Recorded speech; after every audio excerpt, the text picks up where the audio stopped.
At heto na nga po, unang-una, dito pa rin tayo sa ginagawa po ng iba nating mga kababayan bilang content. Ang puntod ni Rico yan sa kanyang himlayan. Alam mo, sabi ko kahapon sa'yo, di ba nagkukwentuhan tayo, Mm. ang nag-react lang kasi si Jessie Mendiola at sinabi niya, nasaan ang respeto? Wala kayong karespe-respeto sa isang pumanaw na. Ang tanong ng mga kaibigan ko, nating lahat, kumusta na kaya si Claudine? Ano kaya ang masasabi niya?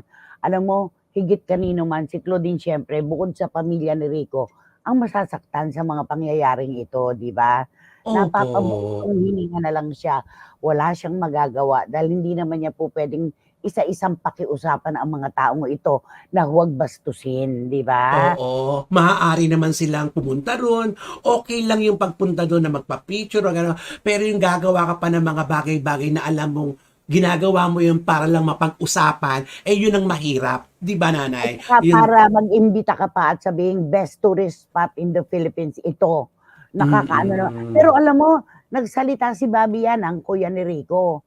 Ang sabi Mm. ni Bobby, bukas daw po sa publiko ang puntod ni Rico yan, lalo na sa kanya mga tagahanga. Wala raw silang ipinagbabawal. Hindi naman daw sila inaabala, kaya wala silang nakikitang Oo, masama maganda. doon sa mga dumadalaw. Oo, nandun na tayo. Doon sa mga dumadalaw, maraming salamat dahil Mm. pagkatapos 22 taon, eh, naaalala pa rin si Rico yan. Pero naman, para gawing content siguro sa TikTok, hindi rin nila magugustuhan yan, di ba? Opo, pati nga sabi nga nung nagbabantay daw nung ano, 'di ba Nay, na tinitignan niya daw na hindi pa naman daw umaabot na ginugulo ang puntod kundi maaayos naman daw po. Sana nga lahat gano'n, maayos na Oo. nagpapa-picture, oo, okey O nandun 'yun. na po tayo, wala kayong Mm, nakikita na kaguluhan. Eh papaano po yung sa social media na buong doon ang mundo ang magulo. makakakita? Mas matindi yun, kaya dapat maghigpit-higpit kayo diyan, may roving guards dapat kayo. Hindi naman po kailangang wag niyong tantanan, kundi Mm, ikutan niyo lang dahil baka mamaya makita niyo mismo sa akto yung ginagawa ng mga taong ito na ginagamit na pangkabuhayan showcase ang puntod ni Rico yan.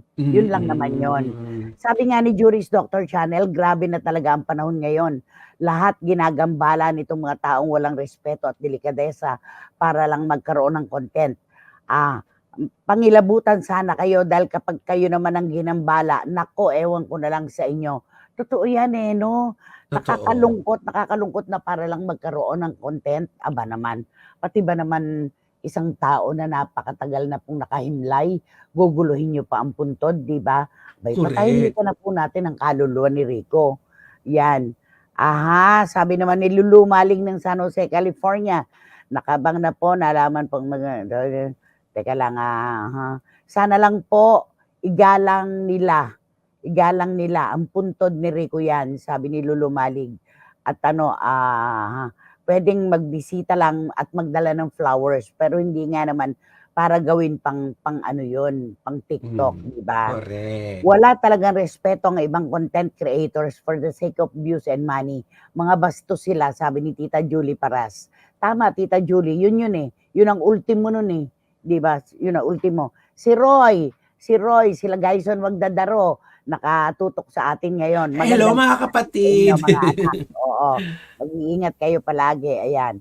At eto, sabi naman ni John, isa lang naman ang masasabi ko, wala talaga respeto ang mga taong pati ba naman pumanaw na gagamitin pang content. Mahiya naman kayo sa mga balat nyo.